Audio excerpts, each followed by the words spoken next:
And this is Kim McDaniels, and we are at Woodstock Inn B&B today in Independence, Missouri. And these lovely ladies would like to introduce themselves to you.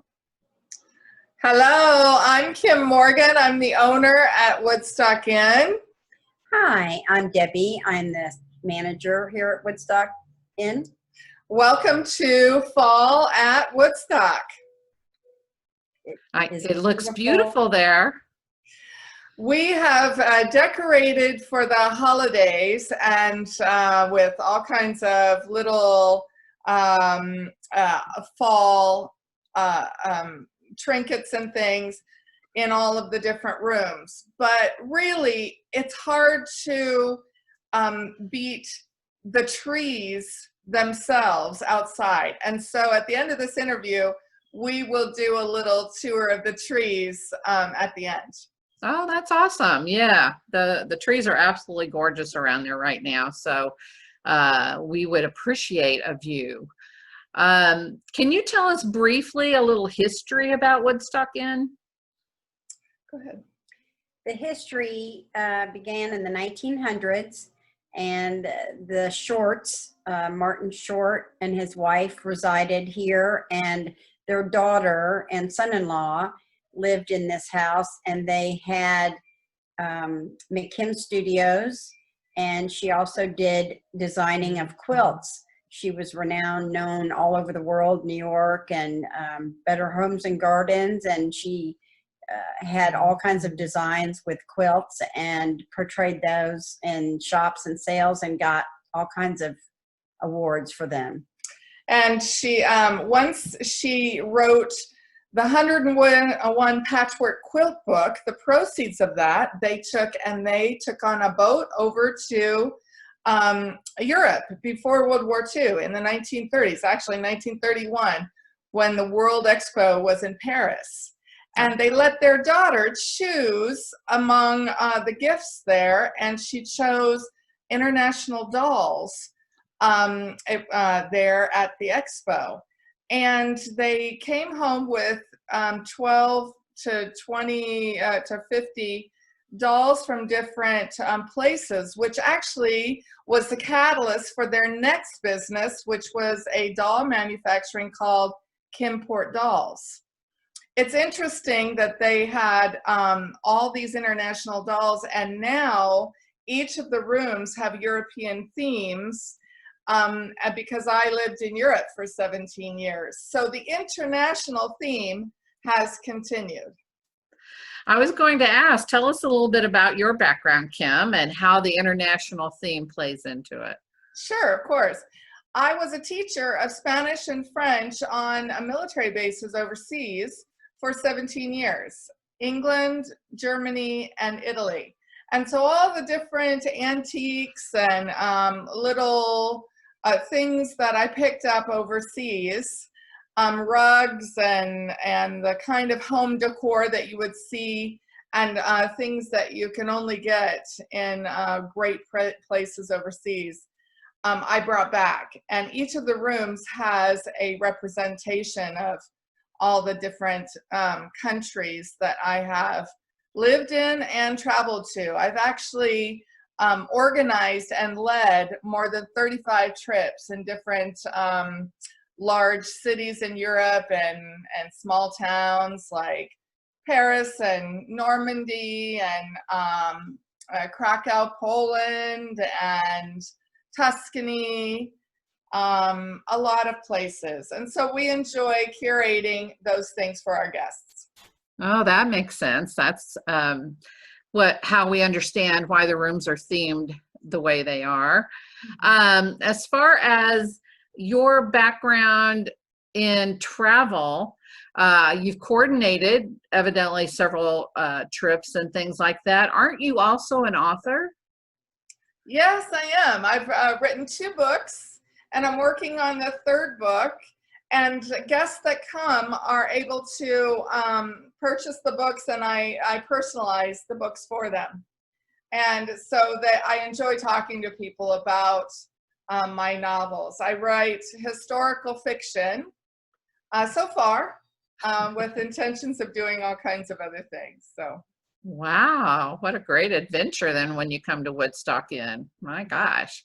Debbie happened upon the granddaughter of Ruby McKim, the original person that lived in this house. Tell us a little bit about her and how that happened. She came by one day, and it was right when we were having our open house, and she and a friend came by, and she said she had wanted to come in here for the last 10 years and just hadn't done it. And she was the granddaughter of Ruby McKim, and that her cousin would be later getting in touch with us with knowledge of all their stay here and all their things that they could tell us as far as back as 3 years old when they remembered playing over here or being up in the where the quilt room was. And yesterday we got the pleasure of speaking to her, and she had floor plans and different things and all the dolls, and she said it would be a great idea to maybe incorporate those dolls and have a doll from each country in those rooms that we now have upstairs. So the two intertwined quite well. She said that there had been a bank vault in the now, which is our pantry, is still the replica of that there. So memory comes back to you, you know, history can come back around full circle, and it's kind of quaint how she does remember so many things when she came through, and just thought what a wonderful job that Kim had done with the inn. And that was 70 years ago that she lived here. Oh my gosh. Oh, wow. Because she's 76 now, and she was between 3 and 5. That is Yeah, really awesome. That's very cool. Kim, how come you love traveling so much? What is it that people come to you either at the inn when you have guests, or what is it about traveling that you love? I think traveling is the last great adventure, because you know, you used to be able to be a castaway on a ship, or you used to be able to machete your way through the jungle. But now you can go to places, and the feeling of transporting yourself from where you are day to day to a completely different setting with a completely different culture and people. It's a thing that everyone wants to do, and there's good reason for it, because it's such a learning adventure that it's something people have to do in their lifetimes. Oh, great explanation. That's inspiring. Well, since we're going through a pandemic right now and we have COVID restrictions, what things are you and Debbie doing at the inn to make us feel comfortable about staying? Debbie, I'll let you address that. We have masks available. You can wear. We have Clorox wipes. We offer different breakfast times for our guests. We offer different, you know, places that they can have their breakfast. We have a table that sets 10 normally on normal days, but during this pandemic, we have maybe 3 at the one end of the table and 3 at the other end of the table. We offer them their room for their private dining, or in the library area with TV trays away from the other guests. Outside, if the weather permits, is gorgeous. Who would have thought that it's almost 70 degrees today in November? So we've got that blessing upon us with the patio and furniture out there as well. So we do try to accommodate everybody. We want you to be comfortable. We don't want you to feel like you're forced into something that makes you uncomfortable. So we're trying to make do with what we have, and I'm so thankful that we have the space to do it. Right. Yeah, definitely. The 2 patios come in handy a lot, and people can sit out there and have their morning coffee, or as long as we're, you know, social distancing and those type of things. So yeah, the accommodations are great. How does Woodstock fit into the history of independence, Harry Truman, all those type of things? Do you have any tidbits on that? Literally the road that crosses right in front of Woodstock Inn used to be called Old Westport Road, and it was on the caravan trail. And so in its day, you would see the caravans pass, and the original structure on this foundation was a log cabin that dated previous to the Civil War. So in the time that the caravans were moving across the plains.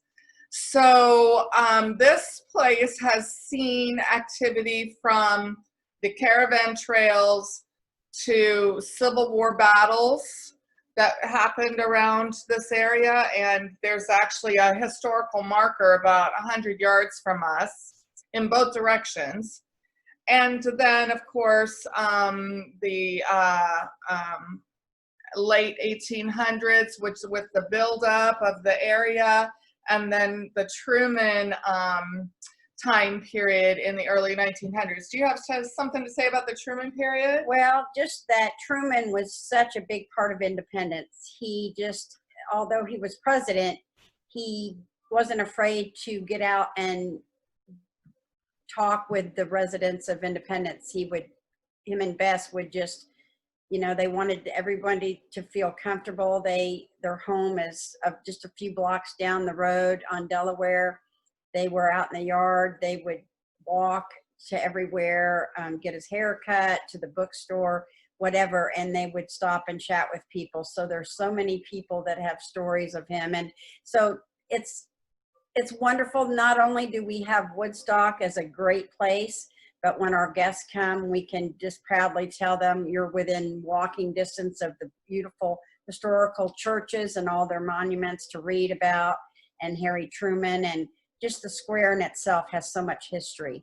So that is just something that just couples or families that want to get off their beaten path of work and everyday life can really go and reflect back to that. And the Harry Truman house is only like 3 or 4 blocks from us. Right. In fact, the train that he would come in on from DC is 300 yards from us.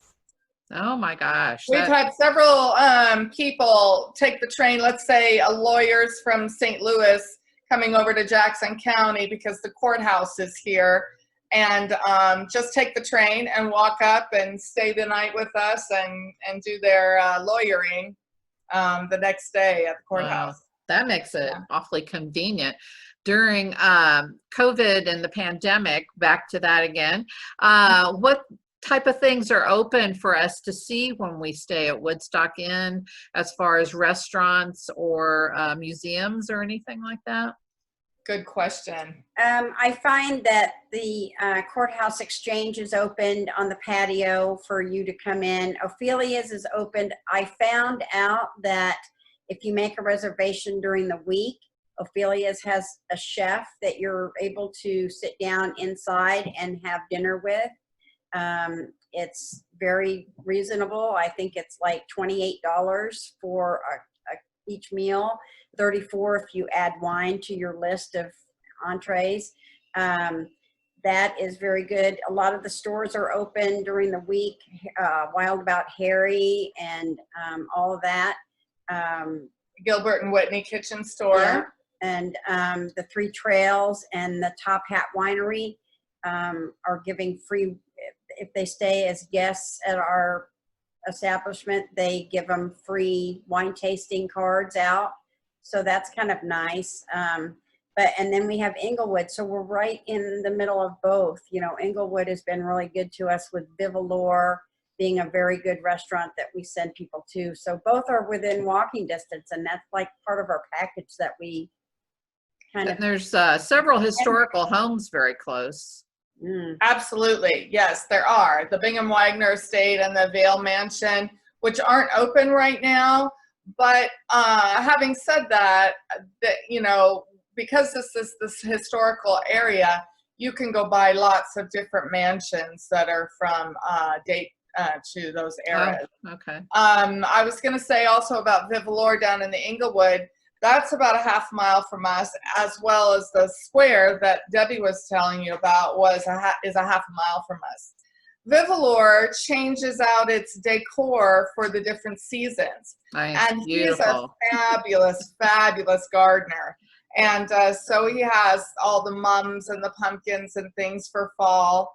And I can't wait to see what he has to do for Christmas. I know, he does such a great job. It's beautiful. Yeah. And also, isn't there a church headquarters like right across the street from Woodstock? There is. When we take you out to see the leaves in just a minute here, the headquarters is right across the street. It lights up at night. It's beautiful. And in fact, the parking lot faces us, and it's one of the most beautiful parking lots at fall. It's It is. fire red bushes and orange and yellows, and it's beautiful. Right. So I've noticed some updates on the outside. Things have changed. If we have some returning guests, they probably might not recognize. No, they will. That's right. We've refreshed a lot and done a lot of different landscaping. It looks beautiful. Yeah. Thank you. Anything set or that we should look forward to ahead as far as any rooms changing or ideas around decor? Well, it's great that you mentioned that. We do want to pay tribute to a couple of very good people that spent their life here. One is Ruby McKen, the quiltist. We're wanting to redo a room for that.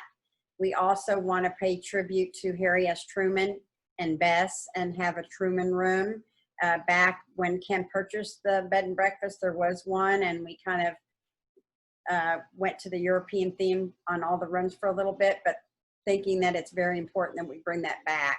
So we're look forward to doing that. And we, even have some more surprises. We might have something like in Paris and a whisk away. And for those people that would like to plan their itinerary, it sure does pique your interest a little bit more if you can really see the real decor of those things and pay tribute to that. So, yeah.